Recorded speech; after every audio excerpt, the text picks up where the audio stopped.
Ouverte le 13 avril 2021, l'année parlementaire se referme pour les sénateurs ce 22 décembre 2021.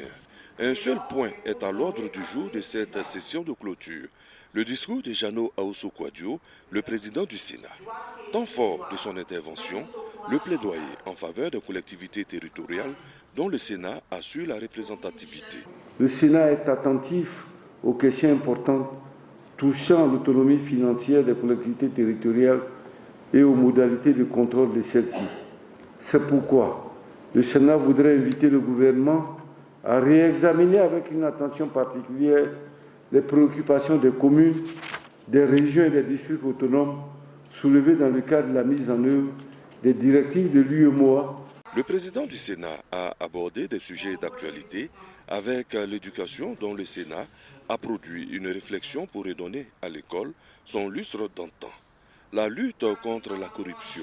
Dans ce cas précis, le Sénat attend les résultats de toutes les enquêtes ouvertes.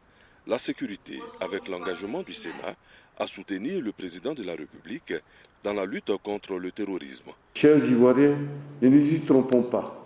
Il est question là de la survie même de notre pays et subséquemment de la vie de chacun de nous. C'est le lieu d'ores et déjà à mon nom propre et au nom de tous les sénateurs d'exprimer nos vives félicitations au président de la République, chef suprême des armées, au Premier ministre, chef du gouvernement, pour l'ensemble des mesures prises pour préserver l'intégrité du territoire national, la paix et la vie des populations qui y demeurent. À l'ensemble de nos forces armées, le Sénat voudrait vous assurer de son soutien total et indéfectible. La défense de la patrie au prix de sa vie reste le sacrifice suprême qu'un citoyen peut faire pour la nation. Nos fils, vos frères d'armes tombés au champ d'honneur ne sont pas morts en vain. Je voudrais ici leur rendre hommage et saluer leur mémoire. Fiers Ivoiriens, chers amis de la Côte d'Ivoire, le pays nous appelle à l'union sacrée autour de la meilleure patrie. Le dialogue politique qui a repris récemment est un bon point pour la cohésion en Côte d'Ivoire, a précisé Jano Aousso-Kouadio. 17 projets de loi ont été votés durant l'année parlementaire 2021 au Sénat.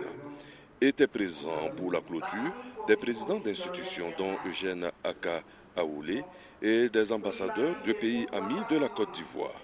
La rentrée parlementaire 2022 aura lieu le 12 avril 2022.